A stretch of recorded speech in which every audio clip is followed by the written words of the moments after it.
there, Jack Nation. I'm here joined virtually with Coach Cardenas, who is in Houston. I think he may have gotten a little bit of sleep after last night. Being a part of little bit, not much, a little bit. Being a part of a late night instant classic to kick off the Sugarland Classic against Houston Christian, 21-14 in 15 innings. I think I can confidently say this is one of the longest games that has happened in the NCAA this year so far, very early in the season. So break down whatever you want, Coach, from what you guys were feeling coming into the game and what you were seeing starting when it came to being tied in the ninth. Yeah, I mean, coming into the game, I thought we had a good chance to pitch really well and have a good game, and we got a good start from Joe. Felt like we were in a good position with our bullpen.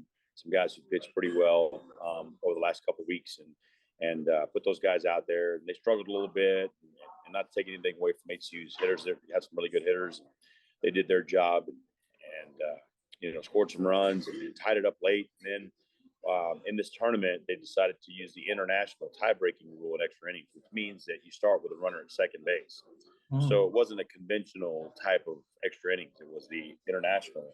And, with the international having a runner at second base, already you have instant offense. And it's really supposed to speed up the game, but in essence, it really kind of slowed it down because it just gave each offense, which we both had really good offenses, an opportunity to start with a runner at second base with nobody out. So it just made it a little tough that way. And it was just basically a battle of wills at that point. And felt really confident that our bullpen would outlast theirs, and we got some timely hits there at the end, and then of course Reed Boyer closed the door with a strong outing for himself. Very fortunate to get the win. One of the longest games I've ever been associated with. I told Mr. Ivy this morning, if it's a 21-14 football game, everybody feels like it's a pretty good game. A 21-14 baseball game is not really what anybody's looking for. So it was kind of a tough night, testing night. Kids did a great job of sticking to it and battling, and now we got to rest up and could do it all over again. Yeah, you emphasis on the rest up. You had those 5 games with the 4-game series with K-State and then the 1 game against Prairie View A&M. Yeah. You had a few days off, and then you had this late night, and then you were going back-to-back basically with a game tonight at 7 and then another game on Sunday. What are you going to be preaching to your guys? Maybe what type of methods, what type of overemphasis of rest? Maybe how are you doing now that maybe you didn't have originally planned when you guys went to Houston? Well, I mean, the big thing is we got to make sure you hydrate, because spend a lot of energy, a lot of innings last night. So you got to make sure you hydrate. You got to make sure you eat right, and then you got to make sure that some of those guys that need those lifts get those recovery lifts to put their bodies back in a position to compete, all over again. Probably get some other guys in the lineup today to give some guys some days off.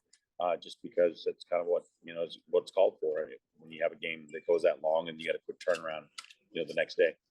Ideally, what are we going to see tonight, and perhaps for the rest of the series, coming from your mindset as a coach? Well, I mean, I think we definitely got to get some issues figured out in our bullpen. I think we can get that done. I think our starting pitching has been sufficient. I think it can be better. I think they will get better. I think our bullpen will get better.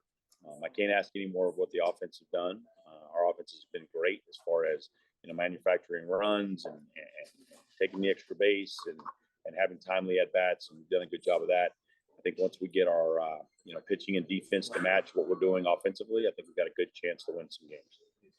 Got a top tier opponent tonight in Lamar, who's had some really big wins. What can we see from them tonight? They're going to be good. They're well coached. They're going to have a good pitching staff, and they're going to hit the ball well.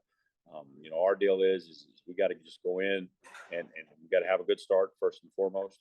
And then whenever we get to our bullpen's going to have to really just kind of hold pace and hope that we can hold them at bay as long as we can, because they've got a very good offense.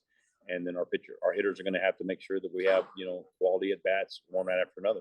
If we can do that, we'll find ourselves in a position where we have a chance to win the ballgame.